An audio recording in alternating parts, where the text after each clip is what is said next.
بسم اللہ الرحمن الرحیم۔ السلام علیکم ناظرین، انقلاب کربلا کو پایہ تکمیل تک پہنچانے والی ہستی کا نام حضرت امام علی بن حسین بن علی بن ابی طالب ہے۔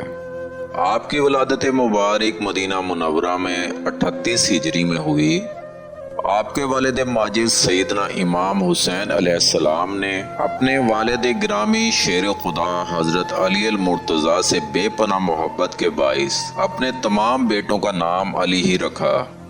عبادت کی کثرت کی وجہ سے آپ کا لقب سجاد، زین العابدین، سید العابدین اور امین تھا۔ آپ کی والدہ ماجدہ سیدہ شہر بانو سلام اللہ علیہ تھیں، جو کہ فارس کی شہزادی تھیں۔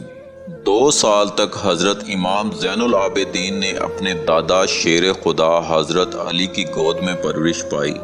پھر 10 سال تک اپنے تایا حضرت امام حسن کے زیر سایہ رہے اور پھر تقریباً 11 سال تک کربلا کے واقعے سے پہلے آپ نے اپنے ابا جان حضرت امام حسین سے فیض حاصل کیا۔ ناظرین، خود سوچیں، جس کے استاد ایسے ہوں وہ شاگرد تو انمول ہی ہوگا نا۔ آپ جب بھی وضو کرتے تو خوف کے مارے آپ کا چہرہ زرد ہو جاتا۔ جب کوئی اس کا سبب پوچھتا تو آپ کہتے، تمہیں پتہ ہے کہ میں کس کے سامنے کھڑے ہونے جا رہا ہوں۔ ناظرین، واقعہ کربلا تاریخ اسلام ہی نہیں بلکہ تاریخ عالم کا بھی نہایت دردناک ثانیہ ہے۔ حضرت امام زین العابدین اول سے آخر تک اس روح فرسا واقعے میں اپنے والد کے ہمراہ رہے، لیکن چنانچہ سیدنا حضرت امام حسین علیہ السلام کی شہادت کے بعد منصب امامت حضرت امام زین العابدین کو ہی سنبھالنا تھا، لہٰذا اللہ کی مشیت سے آپ بیمار ہو گئے اور کربلا کے میدان میں جانے کے قابل نہ رہے۔ دوستو، اندازہ کیجئے کہ کس قدر طاقت تھی صدائے حضرت سجاد امام زین العابدین میں کہ یزید جیسا حکمران اپنے جاہ و جلال کے باوجود خاک چاٹنے پر مجبور ہو گیا۔ جب حضرت امام زین العابدین خاندان رسالت کی باعظمت خواتین کے ہمراہ دربار یزید میں داخل کیے گئے تو آپ نے اپنے نانا جان کی طرح شیریں زبان میں نہایت فصاحت و بلاغت کے ساتھ خطبہ ارشاد فرمایا، اپنے خاندان کا تعارف کروایا اور نواسہ رسول امام حسین علیہ السلام کی عظمت بیان کی تو یزید کے درباری اور حضرت امام حسین کی شہادت سے ناآشنا افراد تھاڑے مار کر رونے لگے اور ان کی آوازیں بے ساختہ بلند ہونے لگیں۔ یہ حال دیکھ کر یزید گھبرا اٹھا کہ کہیں کوئی فتنہ نہ کھڑا ہو جائے۔ اس نے اس کے رد عمل میں فوراً مؤذن کو حکم دیا کہ اذان شروع کر دو تاکہ امام زین العابدین کا خطبہ منقطع ہو جائے۔ واقعہ کربلا کے بعد امام زین العابدین 34 سال تک حیات رہے، لیکن آپ نے کربلا کی یاد کو ہمیشہ تازہ رکھا۔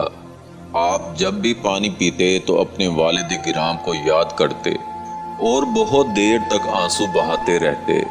اس حوالے سے امام جعفر صادق فرماتے ہیں کہ حضرت امام زین العابدین دن کو روزہ رکھتے اور رات کو عبادت کرتے۔ افطار کے وقت جب بھی آپ کو کھانا اور پانی دیا جاتا تو آپ فرماتے، فرزند رسول صلی اللہ علیہ وآلہ وسلم بھوکے مر گئے، ان کو پیاسا رکھا گیا۔ یہی بات مسلسل دہراتے یہاں تک کہ آپ کے اشک آپ کی غذا میں گھل مل جاتے۔ واقعہ کربلا کے بعد آپ کے زمانے میں مختلف تحریکیں چلیں۔ واقعہ ہیرا وقوع پذیر ہوا جس میں یزید کی فوج نے مدینے پر حملہ کیا کیونکہ انہوں نے یزید کی بیعت توڑ دی تھی، لیکن اس جنگ کے متعلق آپ کی راہیں کچھ سازگار نہ تھیں، اس لیے امام زین العابدین اپنے خاندان کے ہمراہ مدینے سے باہر رہے۔ اس کے بعد توابین اور مختار سقفی کا قیام پذیر ہوا، لیکن جب بھی انہوں نے امام سجاد زین العابدین سے رابطہ کیا تو آپ نے خیر مقدم نہ کیا۔ امام زین العابدین اخلاق محمدی کی عملی تصویر تھے۔ ایک وقت ایسا آیا جب مدینہ منورہ میں سے بنو امیہ کو نکال باہر کیا گیا تو مروان بن حکم، جو کہ امام زین العابدین کا جانی دشمن تھا، اس نے امام سے درخواست کی کہ اس کے خاندان کو اپنے گھر میں پناہ دے دی جائے۔ امام نے اسے پناہ دی اور اپنے گھر میں مکمل حفاظت سے رکھا۔ آپ نے شورش ختم ہونے تک اپنے بدترین دشمن کی مہمان نوازی فرمائی۔ آپ ایسے مہمان نواز تھے، بیک وقت 100 گھروں کی خفیہ کفالت کر رہے تھے۔ یہ بات تب ظاہر ہوئی جب آپ نے اس دنیا فانی سے پردہ فرمایا اور ان لوگوں کے گھروں میں راشن آنا بند ہو گیا۔ اپنی زندگی میں امام زین العابدین نے 2 مرتبہ اپنا سارا مال راہ خدا میں خیرات کیا، اس حال میں کہ گھر میں کوئی چیز بھی باقی نہ رکھی۔ علامہ ظاہری لکھتے ہیں کہ امام زین العابدین ایک رات میں 1000 نوافل ادا کیا کرتے تھے۔ امام مالک کہتے ہیں کہ ایک دفعہ امام زین العابدین عبادت میں مشغول تھے کہ ایک شیطان اژدہے کی شکل میں آیا اور آپ کے پائے مبارک کے انگوٹھے کو کاٹنے لگا، لیکن آپ ایسا مشغول عبادت تھے کہ آپ کا دھیان عبادت سے نہ ہٹ سکا، اس لیے آپ شیطان کے اس عمل سے بالکل متاثر نہ ہوئے اور آخر کار شیطان عاجز آ گیا۔ ابن اینیہ لکھتے ہیں کہ ایک دفعہ آپ حج پر گئے تو سب لوگ لبیک پکار رہے تھے، لیکن آپ نے لبیک نہ کہا۔ لوگوں کے پوچھنے پر آپ فرمانے لگے کہ مجھے ڈر لگتا ہے کہ میں لبیک کہوں اور مجھے لا لبیک کا جواب مل گیا تو میں کیا کروں گا۔ خیر، آپ نے لبیک پکارا اور بے ہوش ہو کر اونٹنی سے گر پڑے۔ حجاج بن یوسف کے وقت میں جب آپ دوبارہ اسیر ہوئے اور لوہے کی بھاری زنجیریں باندھ کر آپ کو قید کیا گیا اور پہرے دار متعین کر دیے گئے۔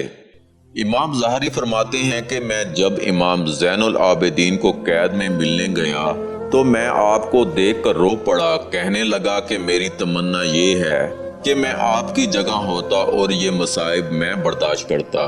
اس پر امام زین العابدین رضی اللہ عنہ نے فرمایا، کیا تجھے یہ گمان ہے کہ اس قید و بندش سے مجھے کرب و بے چینی ہے؟ حقیقت یہ ہے کہ اگر میں چاہوں تو اس میں سے کچھ بھی باقی نہ رہے، مگر اس میں اجر ہے اور تذکر ہے اور عذاب الہی کی یاد ہے۔ یہ فرما کر بیڑیوں میں سے پاؤں اور ہتھکڑیوں میں سے ہاتھ نکال دیے۔ یہ اختیارات ہیں جو اللہ تبارک و تعالیٰ کی طرف سے انہیں عطا فرمائے گئے، اور وہ صبر و رضا ہے کہ اپنے وجود اور آسائش وجود، گھر بار، مال و متاع سب سے رضا الہی کے لیے ہاتھ اٹھا لیتے ہیں اور اس میں کسی چیز کی پرواہ نہیں کرتے۔